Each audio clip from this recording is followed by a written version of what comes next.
Kale stumbled through the airlock, cursing the zero-gravity boots he had been forced to wear and muttering about how the engineers on the colony had clearly never met a human with any sense of balance.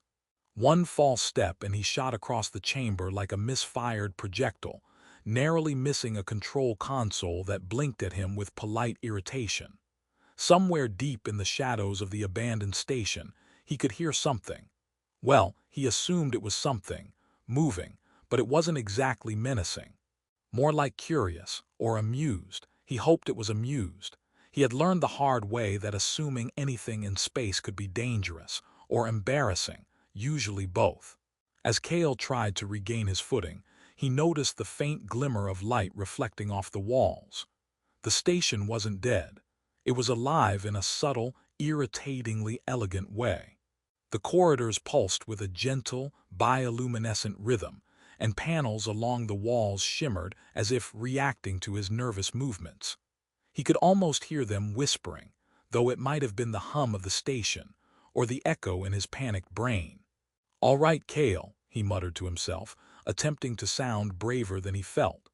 "You came here to explore abandoned stations. Nothing terrifying, nothing dangerous. Just a few broken panels and probably a lot of dust. Totally manageable." He swallowed and reminded himself that he had survived the language lab explosion back on Earth, which had been only slightly more lethal than this. Then he saw her. She was standing a few meters down the corridor, framed by a cascade of soft green light that pulsed in the rhythm of some quiet, internal heartbeat. Tall, elegant, her posture fluid, she moved with a precision that made Kale instantly feel like a clumsy toddler in a ballet class. Her skin caught the light in a way that made him question physics, almost porcelain-like but somehow living, almost shimmering with a faint iridescence.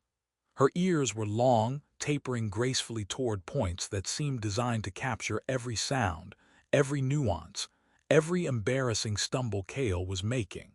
They twitched with the tiniest movements, and he could swear one quivered as he tripped over his own feet for the third time. Kale opened his mouth, prepared to greet her with the universal human gesture of waving awkwardly and mumbling some version of hello. Then he remembered the list of things that were absolutely unacceptable when encountering unknown alien species. Sudden movements, showing fear, asking stupid questions like, "Do you come in peace?" Especially when the alien might think that was the punchline of a bad joke. Instead, he did what he had been secretly hoping he could pull off for months of preparation. He tried speaking her language. He had no idea if it would work. He had memorized the sounds from recordings, but listening to them while hovering precariously in low gravity and worrying about whether his boots might betray him was an entirely different challenge. "Escalo marathon fiera," he stammered, each word clumsy and offbeat. He stopped, certain he had just ruined whatever chance he had of surviving contact. Instead of a hostile glare, a growl, or the standard universal alien threat of "eat him," she laughed. Not a short, polite chuckle, a full-bodied, resonant laugh that shook her long ears in the most delightful way. It was as if she had just heard the most absurdly charming thing in the galaxy. Kale froze. He had not prepared for laughter. He had prepared for death, negotiation, or at least a reasonable threat of abduction. But laughter was dangerous. It lowered defenses which made humans vulnerable, and yet somehow Kale felt lighter, less panicked, less like he was about to become space dust. Did I just? He tried, but words failed him.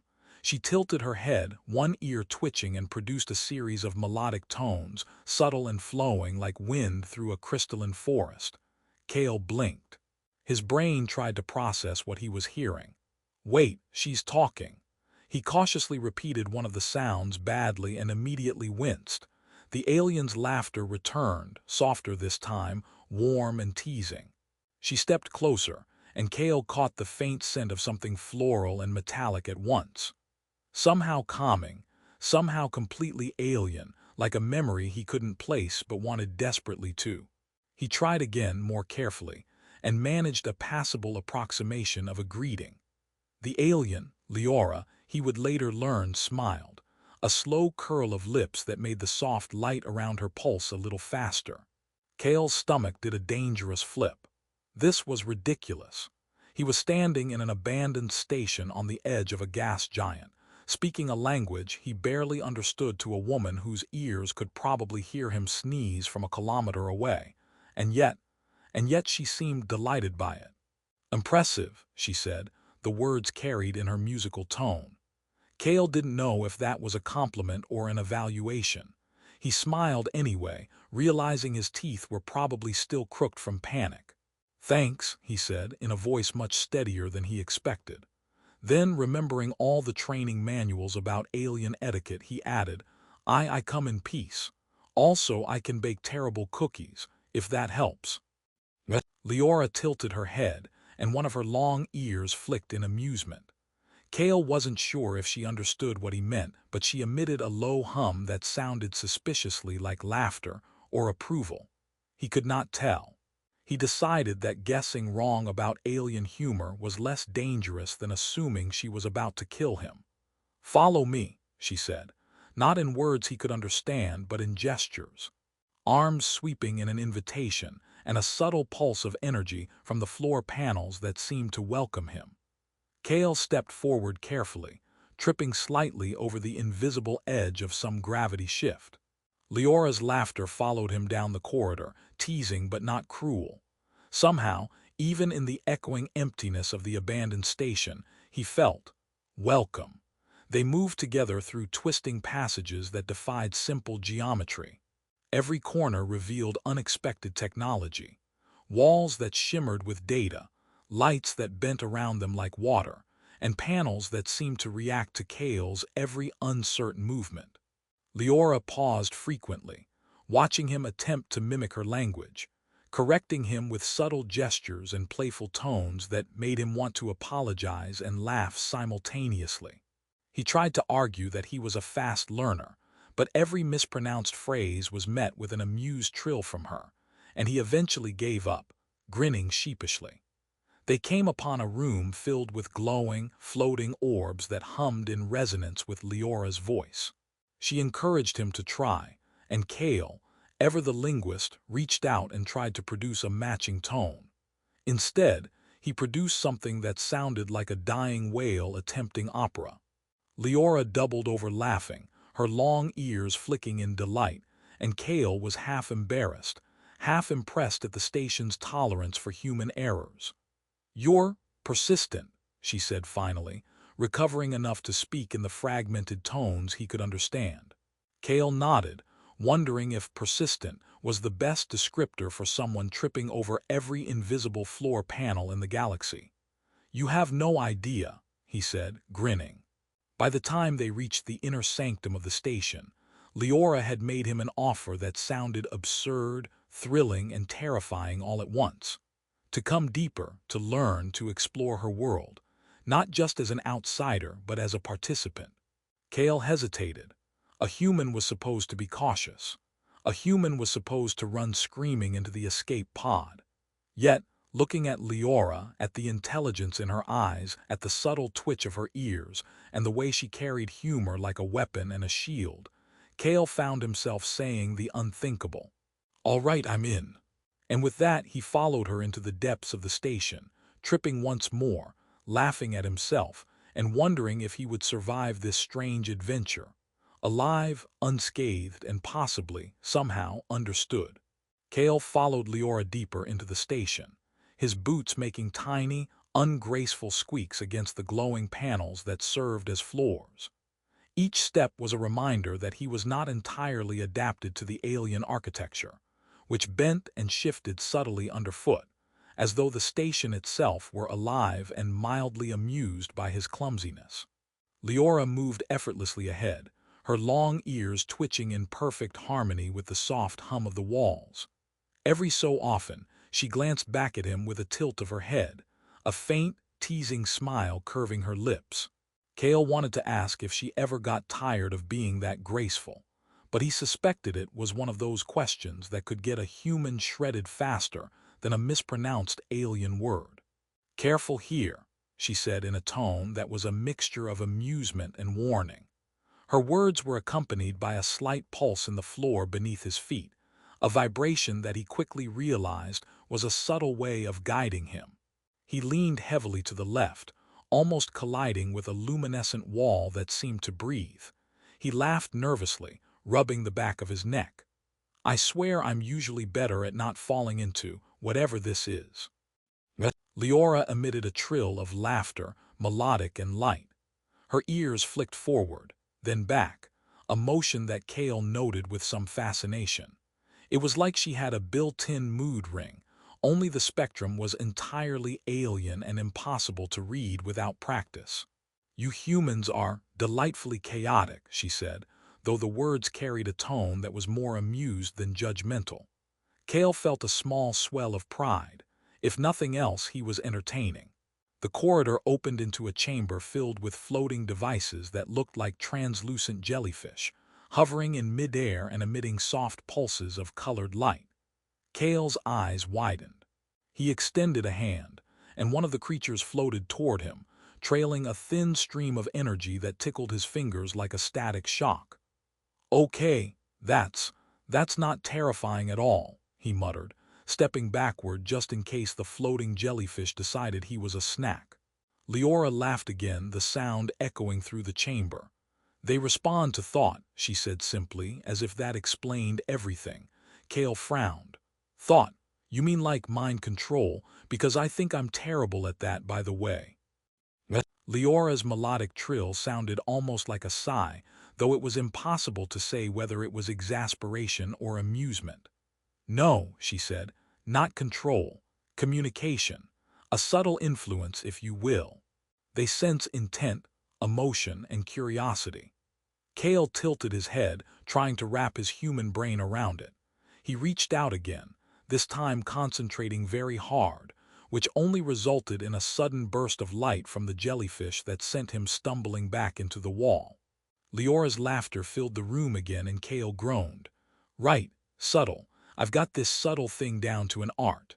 They moved on, winding through corridors that bent in ways that made Cale question geometry and physics simultaneously. At one point, he had to crawl through a narrow passage that shifted around him like a living tunnel.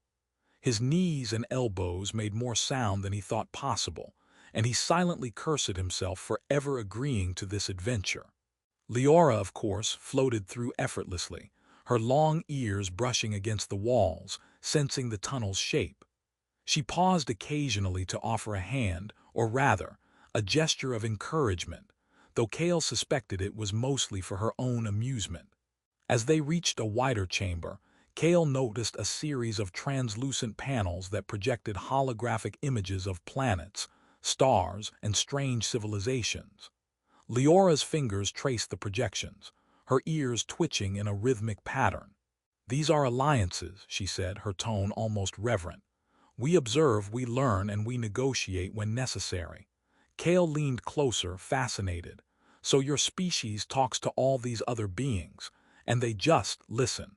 He raised an eyebrow. "That's actually impressive. I barely get my neighbors to water my plants." Leora let out a melodic trill, which Cale interpreted as her version of human laughter. "Humans are charmingly limited," she said. "And yet somehow you persist, you survive." Cale grinned. "Hey, persistence is my specialty. Well, right after tripping over things I shouldn't." Leora's eyes sparkled with amusement, and for a moment Cale felt the tension of being in an alien environment ease completely. The chamber shifted again, walls pulsating with soft light, and Cale had to hold onto a floating rail to avoid being launched across the room. He peeked at Leora, who navigated the room as if gravity itself was an old friend. "You know," he said, "if this is some kind of test, I'm pretty sure I'm failing spectacularly." Leora's laughter filled the room, and Cale realized she was enjoying his discomfort more than his competence. "Tests are less about success," she said, "and more about adaptation." Cale raised an eyebrow. "Adaptation, huh? That's a nice way of saying watch a human look like a fool." They entered a hall lined with crystalline conduits, humming softly. Energy flowed through them in visible waves, responding to Leora's presence. These crystals record history, she explained. They remember what has passed and sometimes what is about to happen. Kale frowned. Record, what is about to happen? That's a little unsettling. I mean, I can barely predict if my coffee will be cold by the time I drink it. Leora's laugh was soft this time, almost intimate. You humans underestimate yourselves. Kale smirked. Or maybe we just overestimate physics. She guided him to a platform in the center of the hall, floating several meters above the floor.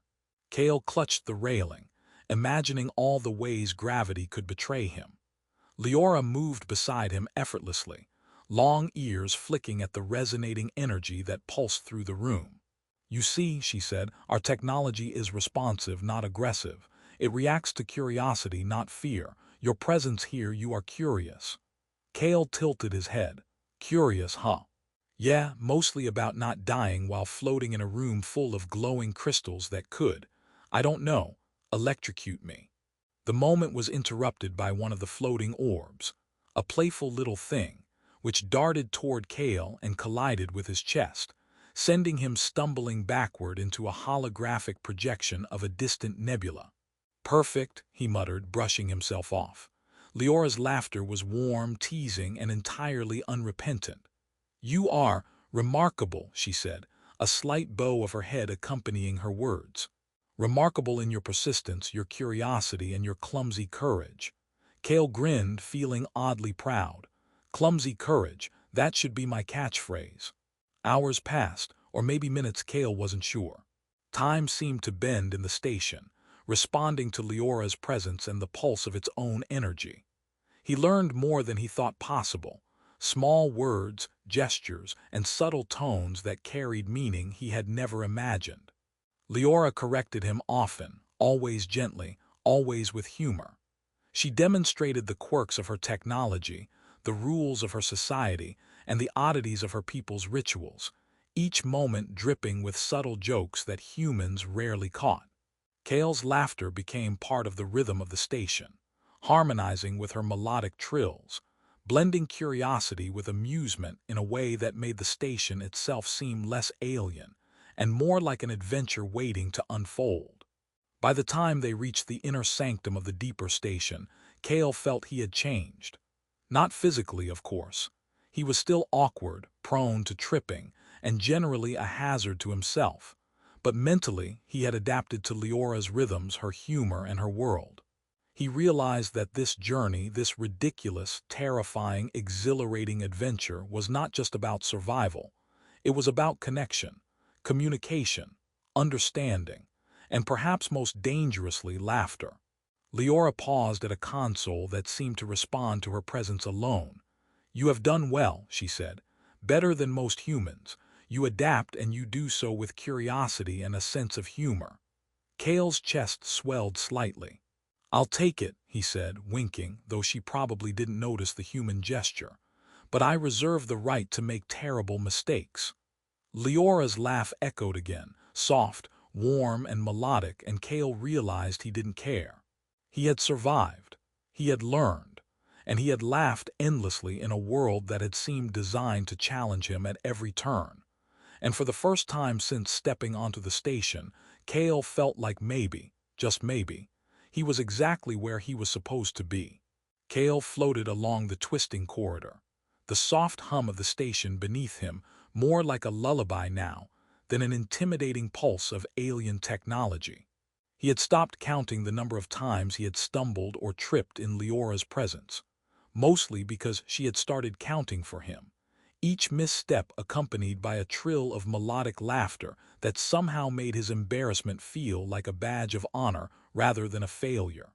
His zero-gravity boots clicked against the glowing panels, and he caught himself mid-fall only because Leora's long ears had twitched sharply, a subtle warning that vibrated through the floor and into his bones. All right, he muttered. I'm learning the rhythm, slowly, painfully, but I'm learning. Leora's hum of amusement was like a soft wind through crystalline trees, warm and teasing, and he smiled despite himself.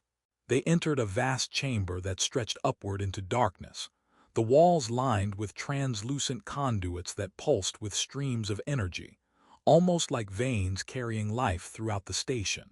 Floating platforms hovered in a lazy orbit, and Kale had to resist the urge to reach out and poke one, imagining it might scold him for his human curiosity. Leora led the way effortlessly, her long ears swaying as though conducting an invisible orchestra. Kale followed, attempting the same fluid motion and failing spectacularly. He tumbled into a platform, sending it spinning gently, and muttered, "I swear I'm usually more graceful than this." Leora's laughter filled the chamber, rich and musical, and Kale felt a warmth he had never known in such a strange place. "This is the heart of the station," Leora said, her voice tinged with awe and pride. Her ears twitched, catching the faintest vibration in the air, and Kale realized she was listening to more than sound. She was reading the station itself, sensing its moods, its flow, its memory. He glanced at her in fascination.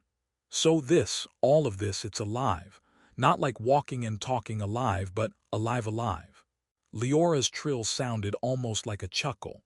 "It is aware, responsive. It remembers who passes through, who touches, who listens, and sometimes who laughs." Kale grinned. "Well, you'll be happy to know I've been laughing a lot." They approached a central console that floated in the center of the chamber, a sphere of light and energy suspended by invisible currents. Leora's fingers traced patterns in the air, and the console responded, projecting holographic images of her people, their planets, and the web of alliances they had forged across the galaxy.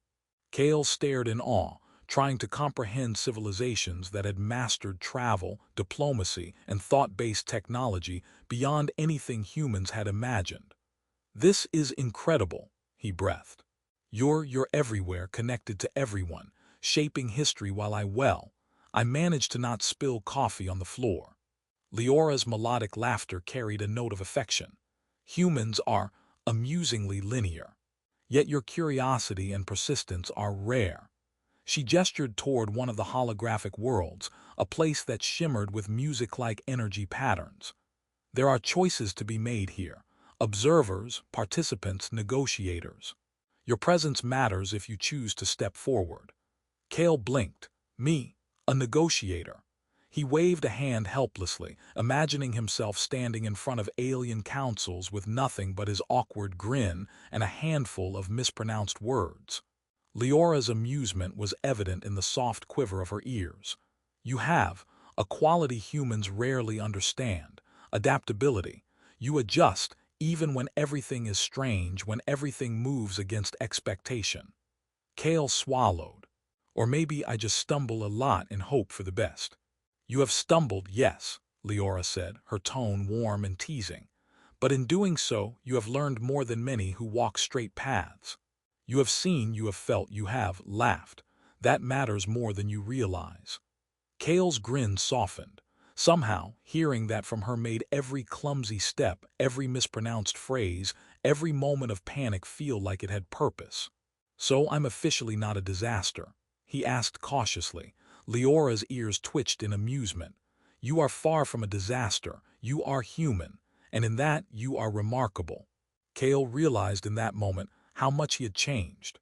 The first time he had stepped onto this station, he had been terrified, fumbling, unsure of himself, and painfully aware of his limitations.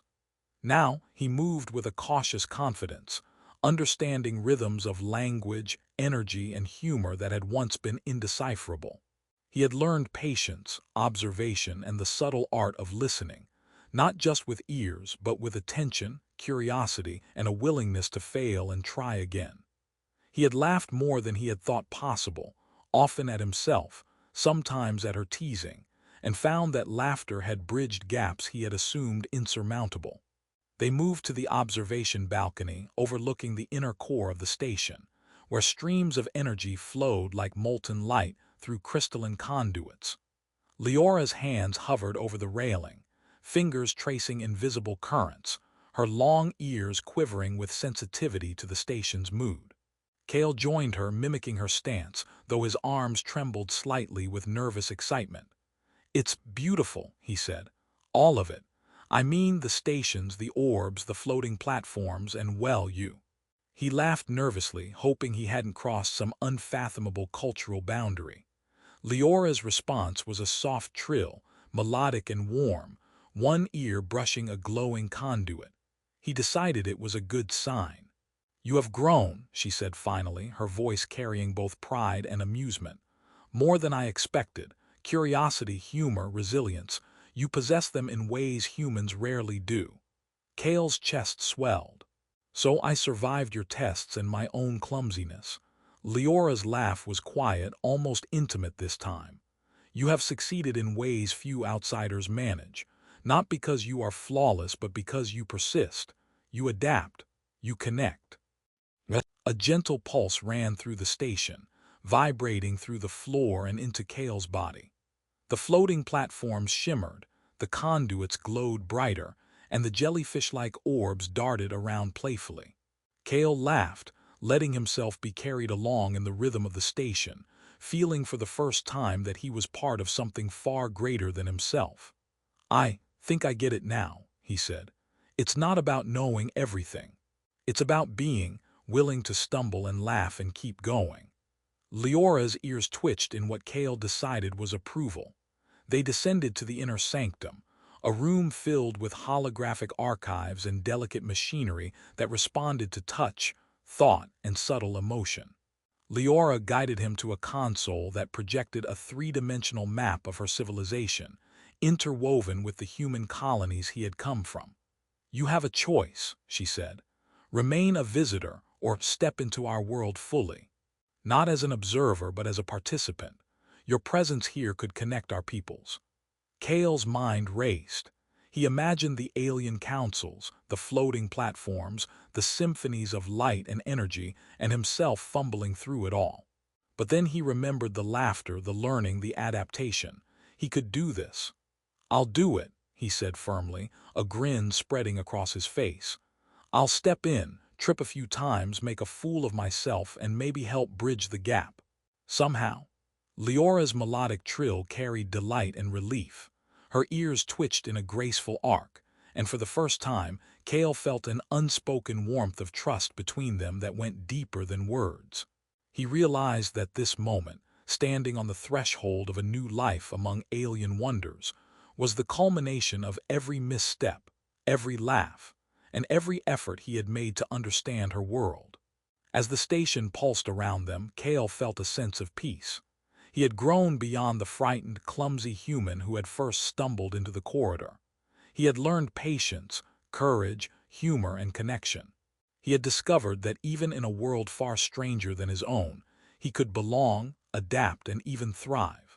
And standing beside Leora, her long ears brushing softly against the energy streams, he realized that the galaxy was not a place of fear, but of infinite possibility, if one had the courage to stumble, laugh, and keep moving forward. He reached out, mirroring her gestures, and for the first time felt truly synchronized with the station, with her, and with himself. He laughed, a genuine, unrestrained sound, and Leora joined him, the harmony of their voices blending with the pulse of the living station. Somewhere deep in the crystalline conduits the orbs darted playfully, and the station seemed to hum in approval. Kale had arrived. He had changed. He had found connection, trust, and laughter in the most unlikely of places. And for the first time, he knew he was exactly where he was meant to be.